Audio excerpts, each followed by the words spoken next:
2, 1, 0. Are you aware that yoga originally was created in America by an American? That's right, not an Indian, not Bikram Chowdhury, but originally yoga came from an American who made it up. I'll tell you more about this if you stay tuned to this show, because I want to share with you a book today on the history of yoga I think you will find absolutely fascinating.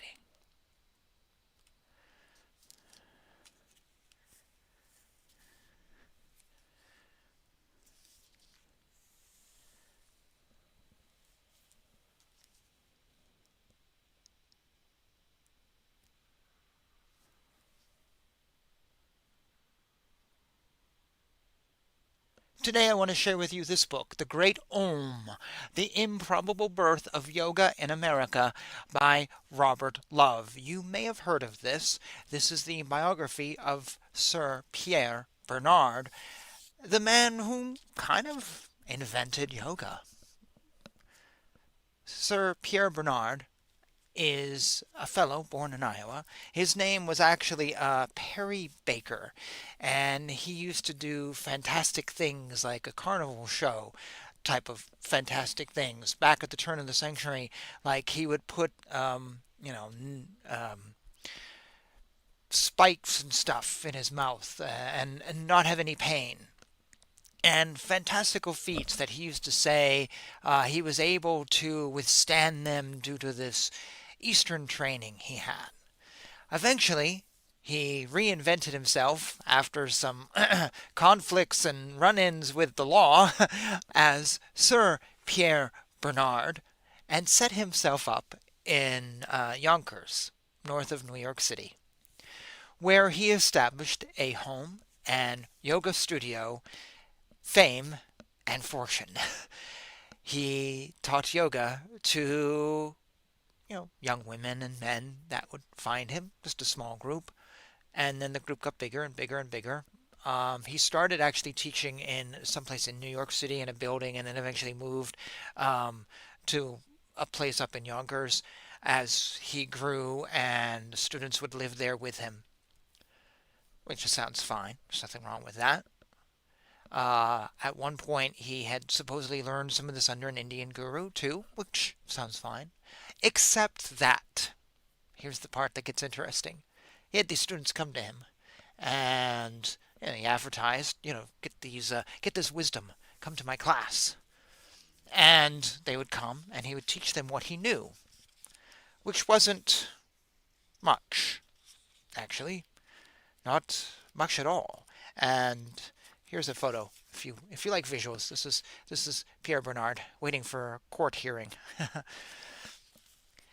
And eventually, he ran out of stuff to teach the young women who would visit him. So he would sort of make stuff up. He would make up mantras. He would make up movements. He would just kind of fill in the gaps with whatever he could find from other books or other things, or stuff that sort of just sounded right. Because he had to teach something in these classes. He had to get the classes to the next level. He had to give these women and men more and more and more. And thus he basically created yoga based on some very tenuous stuff he'd heard from a guru that no one has ever verified as existing. We don't know who this guy is. There's a photo of him in this book somewhere. And there's even a question of maybe, here's a photo of him, if maybe this guy wasn't a guru. We don't know. Well, basically, Pierre found that he had students that would come to him, and he would have students that would elevate up, and they would like his teachings, and it would make money. And it made a lot of money, and people were interested. And that's how yoga basically got started. And he wanted more money for this, and so he'd do this, and he'd hold this class, and he'd do that, and then his students would teach it. And then some famous person in Hollywood, the place to be at the turn of the century, would come out and learn it, and then bring that back to Hollywood and teach people. And up until maybe Bikram Choudhury in the 70s and 80s, when there was some more authentic teachers coming over from India, that is essentially yoga in America. A man-made fiction by a guy who had never been to India. That story, this story, is detailed in this massive book of almost 400 pages. He was known as the Great Oom. That's the name of it. And there he is right here with some of his students, you see. This book should absolutely be on your bookshelf. I couldn't put this down. And I am not someone who does yoga. I deliberately have decided I won't touch it because I don't like American yoga. It's not authentic. This cat yoga, hot naked sex yoga, hanging from the sky while sipping marijuana and petting a llama yoga, pregnancy yoga, whatever. That's not yoga. Yoga is an old man on a mat wearing a loincloth, quoting the Yoga Sutras, the Upanishads. Anything else, for me, sucks the soul out of it and is literally cultural appropriation. I hate using that word because it's a horrible word and a horrible concept. It's just garbage because society would cease to exist if we didn't have it.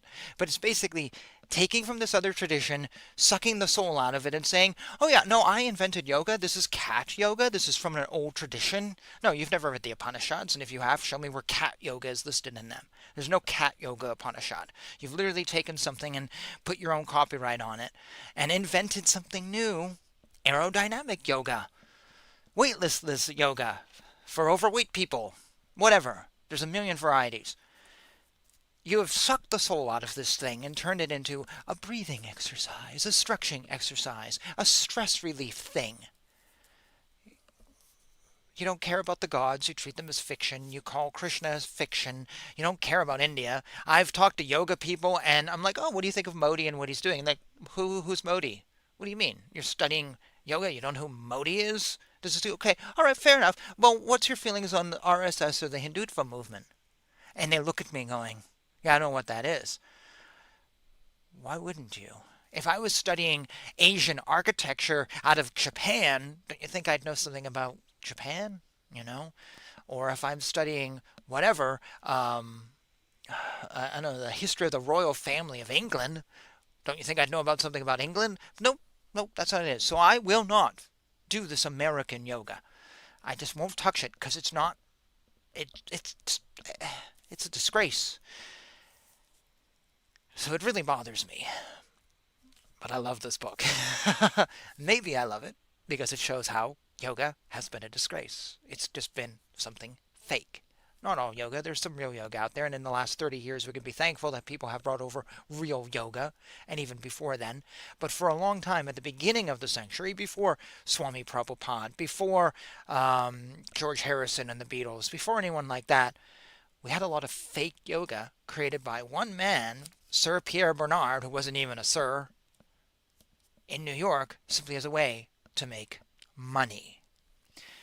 And at one point, he actually opened up a baseball stadium because I think he was even going to buy the team, if I remember correctly, because he was just that rich and he could do this. And then it all kind of crumbled on him and the depression hit and it all fell apart.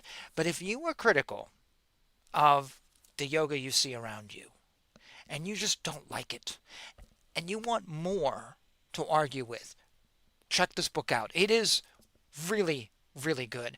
I recommended this to a Christian friend of mine who's a minister who's had people in her congregation go, we should do a yoga class. And she's like, no. Now, she doesn't come and go, well, yoga is Satan and it's evil. She's not into that. She doesn't do that. I don't know. If she does, she doesn't tell me. But I don't think she does. But she's like, no, because it's a different tradition. We know more are going to do that in our church. Then she's like, we're going to take up wearing boxes on our head and wrapping our arms and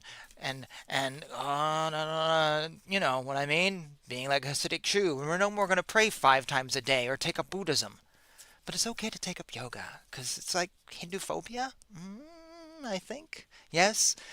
We don't touch Islam. We don't steal from Islam. We don't do this other things. We respect Buddhism even if we steal from it. But nah, we'll steal yoga.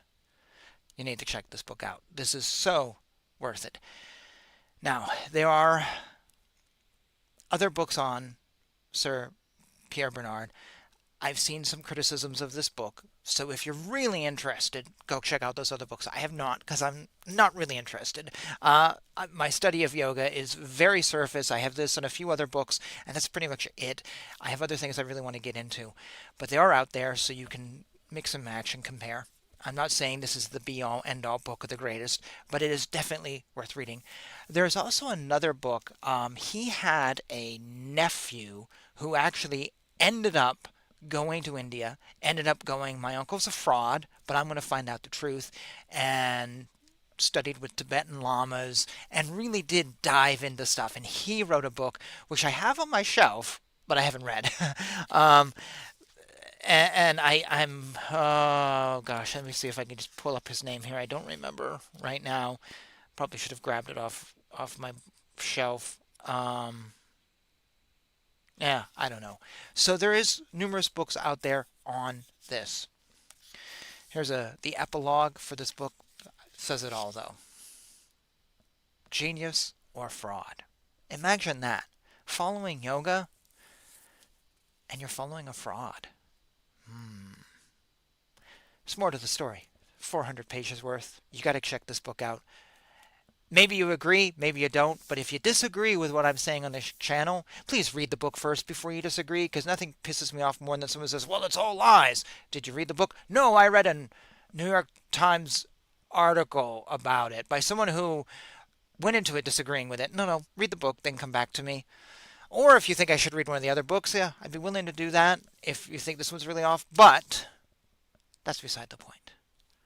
You should read this. It's fascinating. It's an amazing history of spirituality in the West, how it grew out, how Hollywood had an influence, and how it was either a genius businessman or a fraud. And yeah, what a mindfuck to think you'd be following something started by a fraud. Ah, yes, but that's religion all the time. That's a lot of religion. That's the reaction videos I do on this channel, is to point out the frauds so you don't fall into it. So guys, I guess really this is in line with that.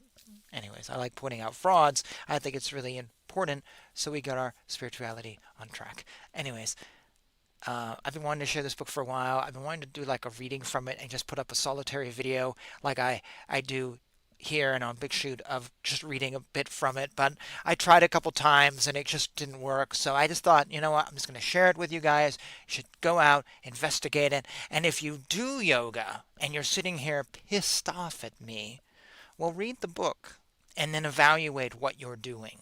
Are you connecting with the authentic tradition or not? And if you're not, why? And is that getting you closer to your goal? What is your goal? My goal in spirituality is to know God, because otherwise, kind of like, what's the point? I mean, to feel good about myself, I can watch Game of Thrones. That always makes me feel good. That's me. Anyways, I'll just pause it there and let you fill in the gaps. And thank you for joining me on this brief, controversial book recommendation. If you have books that you think are interesting, that you think I might like, and might want to then share with others, please let me know. I buy books all the time. I'm always buying stuff, and I do actually read it, and I bring it to all of you. I will never recommend a book that I've not yet read. So yeah, and if you recommend something to me, I probably will then share it out just because I've taken the effort and it's been recommended. So yeah, feel free to do that. And until next time, I wish you all the best in your spirituality. May it avoid frauds and may it be genius. Yeah, okay, we can live with that. Jai Shri Krishna. Om Namo Narayana.